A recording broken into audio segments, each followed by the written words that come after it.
రాష్ట్రంలో రాజకీయాలు ఒక లెక్కనుంటాయి, తమిళనాడు రాష్ట్రంలో ఒక లెక్క రాజకీయాలు ఉంటాయి. ఎందుకంటే దగ్గర దగ్గర 60 ఏళ్ళు అవుతున్న దేశంలో ఉన్న పెద్ద పార్టీలను అధికారంలోకి రానియలే. గా లెక్కన పబ్లిక్ లీడర్లు రాజకీయం నడిపిస్తారు. అయితే మొన్న ఎలక్షన్ల విజయసారు ఊరూరా కార్యకర్తలు లేకుండా ఉట్టి ఇన్స్టాగ్రామ్తోనే గెలిచిండంట. తమిళనాడు రాష్ట్రంలో మొన్న ఎలక్షన్లల్లో అన్నా డిఎంకే గట్లనే టీవీకే ఈ 3 పార్టీలు టక్కబరు ప్రచారం చేసినాయి. అయితే పెద్ద పార్టీలకు మొత్తం మీద అయితే పోటీలా జబర్దస్తు ప్రచారం చేసిండు విజయ్ తలపతి సారు. మొన్న తమిళనాడు ఎలక్షన్లల్లో పోటాపోటీగా పెద్ద లీడర్లు ప్రచారం చేసిర్రు.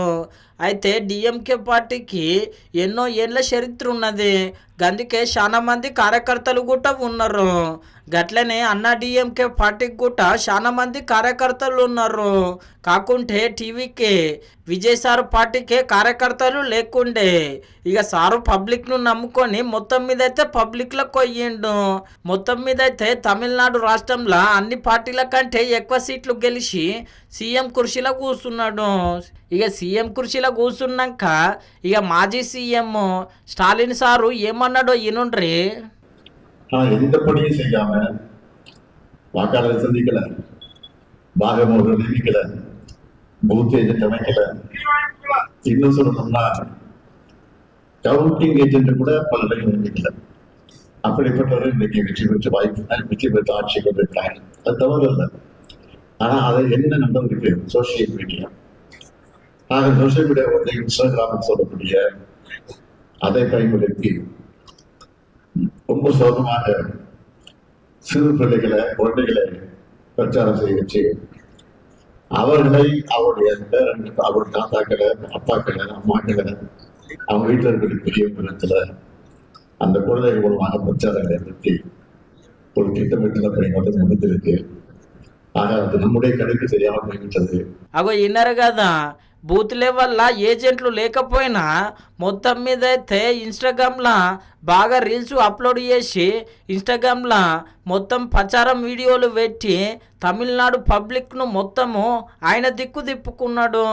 గది లెక్క గది కథ అని చెప్పి అనబట్టి. అయితే సారుకి ముచ్చట అన్నడో లేదో ఇక తమిళనాడు రాష్ట్రంలో సోషల్ మీడియాలో పెద్ద లొల్లే నడుస్తున్నది. లేదు మా సారు బాగా కష్టపడి ముఖ్యమంత్రి అయ్యిండు, ఇక మీరు కూడా సోషల్ మీడియాలో బాగానే పెట్టిర్రు కదా వీడియోలో, మరి మీకెందుకు ఓట్ అయ్యలేరు అని చెప్పి మొత్తం మీద అయితే బాగానే లొల్లి నడుస్తున్నది. మళ్ళా ఇక ఈ లొల్లి గిట్లుంటే నిన్న మొన్నటి దాకా రజనీకాంతం సారు మీద పెద్ద లొల్లి నడిచింది. విజయ్ సారు ముఖ్యమంత్రి అయ్యుడు ఇష్టం లేదు అని చెప్పి గా నడుమ అడిగితే ఇగో గిట్లా ఏం సమాధానం ఇవ్వకుండా పోయిండు அப்படின்னு சொல்லி அதுக்கு ஒரு விமர்சனம். இன்னொன்று வந்து விஜய் மேலே எனக்கு பொறாமை. நான் அரசியல் இல்லை, அரசியல் நான் இல்லைன்னு சொல்லி விலகி ஆச்சு. அரசியல் நான் இல்லாத போது அவர் மேலே எனக்கு ஏன் பொறாமை? ஒருவேளை கமலஹாசன் ஏதாவது முதலமைச்சர் தான் எனக்கு பொறாமை வந்திருக்குமோ என்னமோ தெரியாது. அப்போ கூட வந்திருக்காது. கிடைக்காம இருக்கிறது கிடைக்காது. எனக்கும் விஜயருக்கு ஒரு ஜெனரேஷன் கேப், கிட்டத்தட்ட 25 இயர்ஸ் டிஃப்ரென்ஸ். நான் முதலையே சொல்லியிருக்கேன்.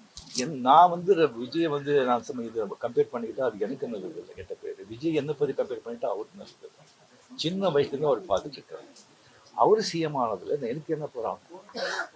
அது இவ்வளோ சின்ன வயசுல 52 வயசுல எம்ஜிஆர் என்டிஆர் சாதனை பண்றதை விட அதை விட ஜாஸ்தி கம்ப்ளீட்டா சென்டர் பிஜேபி எவ்வளோ பெரிய பவர்ஃபுல் சென்டர். இங்க 2 பெரிய கட்சிகளை எதிர்த்து தனி ஆளை ஜெயிச்சிருக்காங்க. அது நம்ம சினிமா இண்டஸ்ட்ரியில் இருக்கு. எனக்கு அது பொறாமை இல்லை, ஒரு ஆச்சரியம் கலந்த ஒரு சந்தோஷம். அடையா அப்ரிஷியேஷன், சூப்பர். ஸோ அந்த பொறாமையும் இல்லை. விஜய் அவர்களுக்கு நிறைய எதிர்பார்ப்புகள் இருக்கு எங்க மத்தியில். చూసిరు కదా, ఇక గిట్లా సమాధానం ఇయ్యలేడు కానీ మొత్తం మీద అయితే ఈ చర్చ పెద్ద రచ్చ అయ్యింది తమిళనాడు రాష్ట్రంలో. ఇక ఆఖరికి మైకుల ముంగలకు వచ్చి విజయ్ తలపతి సీఎం అయితే నాకెందుకు కోపం ఉంటుంది, ఇక నాకంటే చిన్నోడే కదా అయితే గీతే కమల్ హాసన్ సీఎం అయితే నేను జర్ర అసూయ పడుతుంటే గాని విజయ్ తలపతి సీఎం అయితే నాకు అసూయ ఏముంటది, ఆయనకు నాకు చాలా ఏజ్ పరక్కున్నది అని చెప్పి గీ మాట అన్నాడు. ఇక మైకుల ముంగలకు వచ్చి సారు గీ మాట అనుడుతోని ఇక పెద్ద లొల్లే మాపి అయ్యింది సోషల్ మీడియాలో.